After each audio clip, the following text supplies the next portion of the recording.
Quran was heard and recited every day by hundreds, thousands, tens of thousands of people.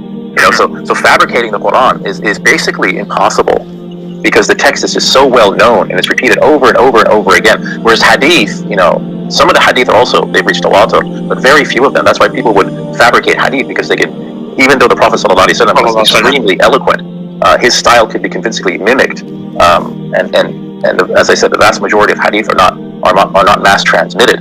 So people can be fooled with hadith, and that's why we have to verify chains of transmission and things like that. So, Dr. Ali, can you mentioned this word mutawatir several times. Can you explain what it means?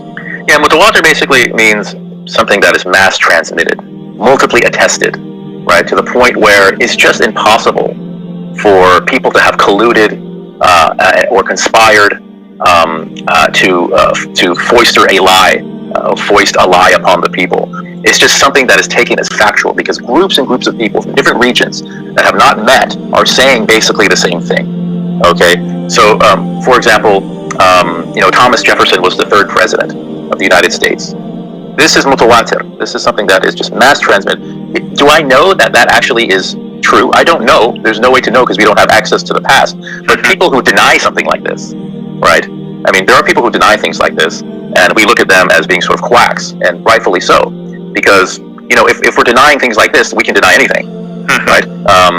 Caesar Augustus was the first Roman emperor. This is just known, right?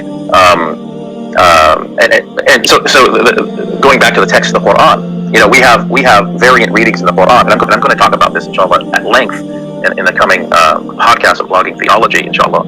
But I talk about sort of the guilt complex of the Christian polemicist.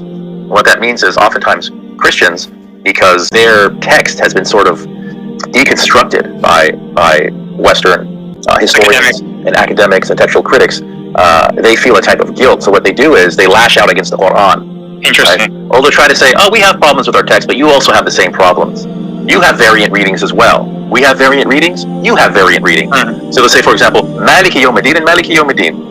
Malik and Malik, in Al-Fatiha, even in Al-Fatiha, there's a difference of opinion. Which one of these is correct? And of course, the difference between Quranic variant readings and let's say New Testament variant readings is that Quranic variant readings are part and parcel to the very method of its revelation, right? There's a hadith there's a tradition in Islam that is mutawatir lafzi, and this is something that even Western scholars admit to, because it's so ancient and so widespread that the Prophet ﷺ said that the Quran was revealed ala sab'ati ahruf, that the Quran was revealed upon 7 modes, or with 7 types of recitational differences.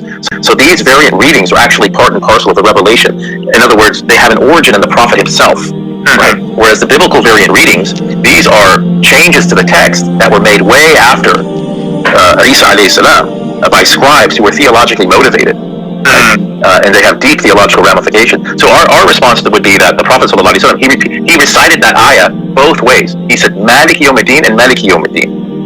Okay?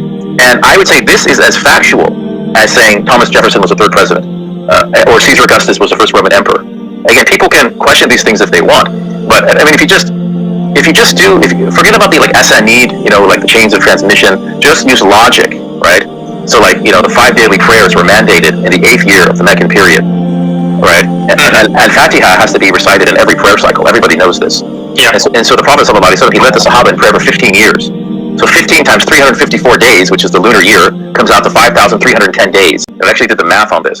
and 3 of those daily prayers are audible in their first 2 cycles, Fajr, Maghrib, and Isha. Yeah. So they would have heard the Fatiha 6 times a day from the Prophet. So 5,310 days times 6 recitations a day equals nearly 32,000 recitations of Al-Fatiha. The Sahaba heard the Prophet ﷺ recite Al-Fatiha 32,000 times over the course of 15 years. And this is not counting when they heard it in Salatul Jummah, Salatul Eid, or just in conversation and lectures and sermons. So did the Sahaba really get that wrong? Was there really a difference of opinion as to whether he said Malik or Malik? Did they really sort of transfer this uncertainty to their students? This is totally ridiculous. He obviously recited it both ways. Okay, so this is what I mean. The Quran was a mass transmitted living tradition. It was heard and recited and memorized every day since its inception by dozens, hundreds, thousands, millions, billions of people, right?